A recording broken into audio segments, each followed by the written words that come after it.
ముదిరిన betting వ్యవహారం, తారలపై కేసులు రానా. ఎందుకంటే ఏ సంపాదన వదిలిపెట్టరాయిగా. సిగ్గులేనటువంటి జన్మలు మీ అన్నీ కూడా. తాగుడికి వీడే, మందు తాగమని వీడే చెప్తాడు, గుట్కాలకి యాడ్ వీడే ఇస్తాడు, సోడాలకు వీడే యాడ్ ఇస్తాడు, వాడవాడు భూమి అమ్ముతుండంటాడు, తర్వాత వాడు మోసం చేసినట్టే మాకు సంబంధం లేదంటాడు. నువ్వు ఈ క్రీమ్ పూసుకో తెల్లగా అవుతావు, ఈ క్రీమ్ పూసుకో నల్లగా అవుతావు, ఈ నూనె పెట్టుకుంటే నీకు జుట్టు వస్తుంది. అరే మీకు కనీసమైనటువంటి జ్ఞానం ఉండదా? కనీసమైనటువంటి అవగాహన ఉండదా? ప్రజలారా అర్థం చేసుకోండి.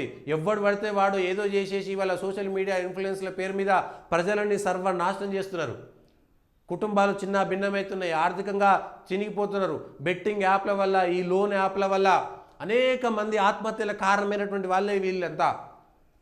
వీడు లీగల్గా ఉందంట. అరే జూదం అనేటువంటిది జూదమేరా నాయన. మహాభారతం మనకు అదే నేర్పుతుంది కదా, మనం నేర్చుకోవాల్సింది ఇదే కదా. మహాభారతం అంటే చదువుకునేటువంటి స్టోరీ ఒకటే కాదు, మన జీవితాలకు కూడా అన్వయం చేసుకోమనేది కదా మనం చెప్పేది.